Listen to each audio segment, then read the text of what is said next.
ആഷിക്കെ പേരാമ്പ്ര പേരാമ്പ്രയിൽ വർഗീയ ചർച്ചകൾ അല്ലെങ്കിൽ വർഗീയ വേർതിരിവുകൾ വരുന്നത് ഈ പറയുന്ന ഷാഫി പറമ്പിൽ മത്സരിക്കാൻ എത്തിയതിന് ശേഷമാണെന്നാണ് നമ്മുടെ ടി പി രാമകൃഷ്ണൻ, അദ്ദേഹം ഈ ഒരു മുതിർന്ന നേതാവാണ്. ടി പി രാമകൃഷ്ണൻ പറയുന്നത് ഷാഫി പറമ്പിൽ വന്നതിന് ശേഷമാണ് പേരാമ്പ്രയിൽ വർഗീയത ആരംഭിച്ചത്. മുൻപ് കെ മുരളീധരനും മുല്ലപ്പള്ളി മത്സരിച്ചപ്പോഴൊന്നും തന്നെ ഇവിടെ ഇങ്ങനെ ഒരു വർഗീയത ഉണ്ടായിരുന്നില്ലെന്നും മറിച്ച് ഷാഫി പറമ്പിൽ വന്നപ്പോഴാണ് വർഗീയത ആരംഭിച്ചതെന്നുമാണ് ടി പി രാമകൃഷ്ണൻ പറയുന്നത്. എന്താണ് ഇതിൻ്റെ പിന്നിലെ സത്യാവസ്ഥ? T P Ramakrishnan LDF convener, പേരാമ്പ്രയിൽ LDF സ്ഥാനാർത്ഥി, അദ്ദേഹം ഇത്തൊരു പ്രസ്താവന, അതായത് വിവാദപരമായുള്ള ഒരു വർഗീയ പ്രസ്താവന പറയരുതാത്തതായിരുന്നു. കാരണം ഷാഫി പറമ്പിലിൻ്റെ, അതായത് 2025 ലോക്സഭാ തിരഞ്ഞെടുപ്പ് ഇലക്ഷന് ഒരു ദിവസം മുമ്പ് വന്ന കാഫർ സ്ക്രീൻഷോട്ട്, അത് ഒരു MSF നേതാവിൻ്റെ എന്ന് കരുതുന്ന ഒരു അക്കൗണ്ടിൽ നിന്നാണ് അത് പ്രത്യക്ഷപ്പെട്ടത്. പക്ഷെ അതിൻ്റെ ഉറവിടം തേടി പോയപ്പോൾ അതൊരു DYFI നേതാവാണ് ആ ഒരു സ്ക്രീൻഷോട്ട് പടച്ചുണ്ടാക്കിയതെന്ന് നമ്മളെല്ലാവരും കണ്ടതാണ്.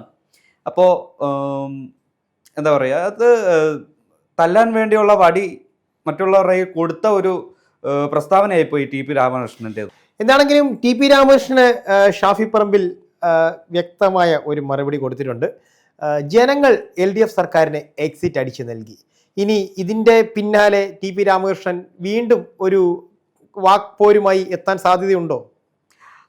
അത് മാത്രമല്ല, അത് വേറൊരു കാര്യം കൂടി എനിക്ക് പറയാനുണ്ട്. കാരണം ഇപ്പോൾ ഒരു കാഫർ സ്ക്രീൻഷോട്ട് എന്ന് പറഞ്ഞല്ലോ, അതിന് പിന്നാലെ ഇപ്പോൾ ഈ UDF സ്ഥാനാർത്ഥിയായ MSFൻ്റെ ദേശീയ സെക്രട്ടറി കൂടിയായ ഫാത്തിമ തെഹ്ലിയ, ആ ഫാത്തിമ തെഹ്ലിയക്കെതിരെ ഒരു അനൗൺസ്മെൻറ്റ് വിവാദം ഉണ്ടായത് മറന്നു കാണില്ലല്ലോ.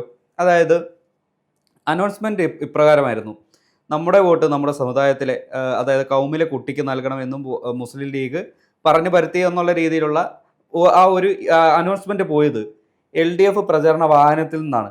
ടി പി രാമകൃഷ്ണൻ്റെ ഫ്ലെക്സ് വെച്ച ആ ഒരു വാഹനം സഞ്ചരിക്കുന്നത് നാട്ടുകാരെല്ലാം കാണുന്നതാണ്. പക്ഷേ അത് നിഷ്കരണം ടി പി രാമകൃഷ്ണൻ തള്ളുന്നു.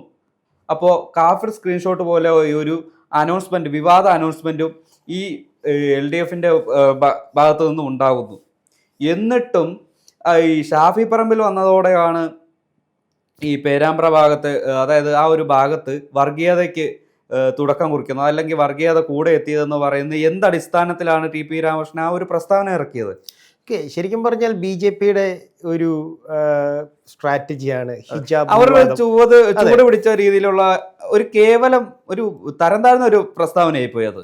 ഈ കാഫിർ ഖൗം എന്നീ വാക്കുകൾ, കാഫിർ ഖൗം എന്നീ വാക്കുകൾ ശരിക്കും പറഞ്ഞാൽ ഇപ്പോൾ LDF എന്താ പറയുന്നത്, ന്യൂനപക്ഷങ്ങൾക്കെതിരെ LDF ഒരു ആയുധമാക്കി ഉപയോഗിക്കുന്ന വാക്കുകളായി മാറുകയാണോ?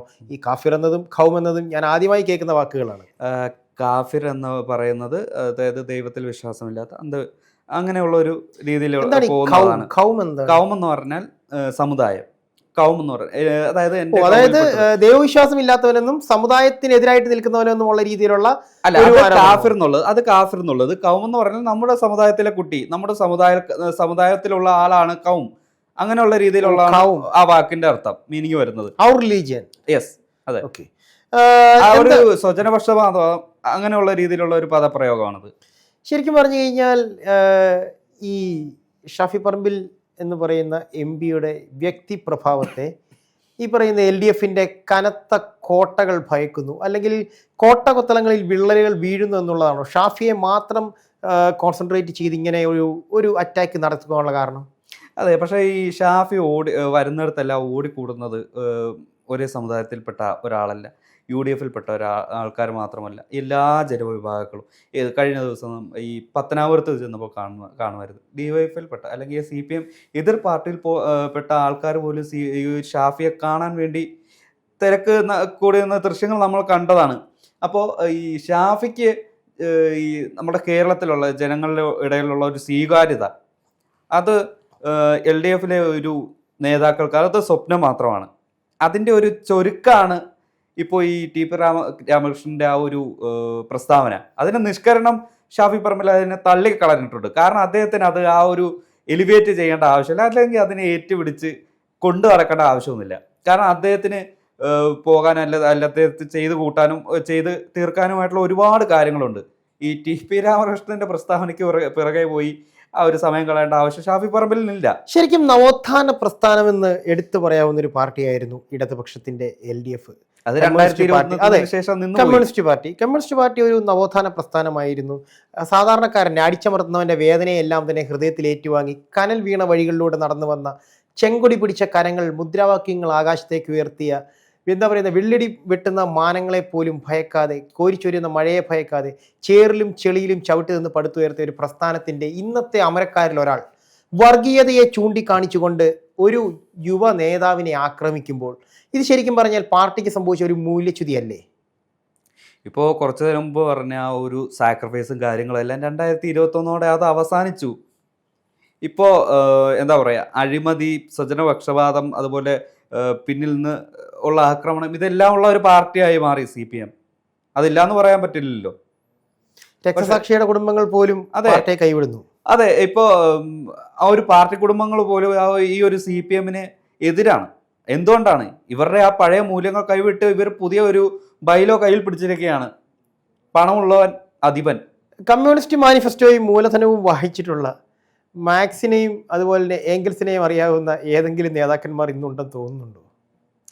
അവർക്ക് അവരുടേതായുള്ള പ്രത്യേക ശാസ്ത്രങ്ങൾ, അതിൽ ജീവിക്കുന്ന കുറച്ച് മനുഷ്യർ, മറ്റൊരു പാരൽ വേൾഡ്. അങ്ങനെ എനിക്കിപ്പോൾ ഈ ഒരു കേരളത്തിലെ CPM പ്രവർത്തകരെ കാണാൻ കഴിയും. അതല്ലാത്ത നല്ല പ്രവർത്തകരുണ്ട്. ആ ഒരു പ്രവർത്തകർക്ക് ഇവരുടെ ഒരു ചെയ്തികൾ ഒരുപാട് വിഷമം ഉണ്ടാക്കുന്ന ഒരു കാര്യമുണ്ട്.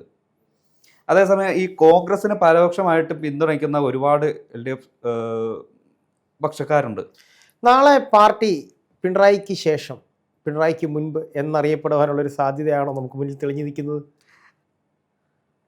അതായത് ഒരു ഫ്രേസ് ഉണ്ടായിരുന്നു, പിണറായിക്ക് ശേഷം പ്രളയം, അതെ, വംശനാശം എന്നുള്ള രീതിയിലുള്ള അദ്ദേഹം. കാരണം അദ്ദേഹത്തിൻ്റെ ആ ഒരു ആറ്റിറ്റ്യൂഡ്, മാനറിസവും അല്ലെങ്കിൽ ആ ഒരു മാടമ്പി സ്വഭാവം, അതെല്ലാം അതുണ്ടായിരുന്നില്ല എങ്കിൽ, അല്ലെങ്കിൽ ഇതിനു മുമ്പുള്ള 1ാം പിണറായി സർക്കാരിൻ്റെ ആ ഒരു രീതിയിലുള്ള ഒരു രീതിയായിരുന്നു, ഒരു ഫ്ലോയിലായിരുന്നു പോയിരുന്നെങ്കിൽ ഒരു പക്ഷേ ഈ ഒരു സർക്കാർ തന്നെ മതി എന്ന് ജനം വിധി എഴുതിയേനെ. പക്ഷേ ഈ 2021 ശേഷമുള്ള ഒരു മറ്റൊരു തലത്തിലായിപ്പോയി അദ്ദേഹത്തിൻ്റെ വാക്കും പ്രവൃത്തിയും. കേട്ട് തന്നെ ഉണ്ടാവുമല്ലോ, കിടക്ക് പുറത്ത്, അമ്മാതിരി ടോക്കൊന്നും വേണ്ട, ആ ഒരു മാടമ്പിത്തരം, അതിനെയാണ് ജനങ്ങൾ എതിർക്കുന്നത്. അതുകൊണ്ടാണ് ഷാഫി പറമ്പിൽ പറഞ്ഞത് പിണറായി സർക്കാരിന് ജനം എക്സിറ്റ് അടിച്ച് നൽകിയെന്ന്. എന്താണെങ്കിലും ഷാഫി പറമ്പിൽ, TK രാമകൃഷ്ണൻ വാക്പോരാണ് ഇന്ന് സൈബർ ഇടങ്ങളിൽ ചർച്ച, മാധ്യമങ്ങളിൽ ചർച്ച. ഷാഫിയോടുള്ള TK രാമകൃഷ്ണൻ്റെ ഒരു കടന്നാക്രമണം, അതിന് ഷാഫി നൽകിയ മറുപടി, എല്ലാം കൂടി കൂട്ടി വായിക്കുമ്പോൾ ഒരു തുറന്ന യുദ്ധത്തിലേക്കാണ് പോക്കെന്ന് നമുക്ക് വ്യക്തമാകുന്നുണ്ട്. കാത്തിരിക്കാം എന്താണ് ഇനി ഇതിൻ്റെ ബാക്കി കാഴ്ചകളെന്ന്.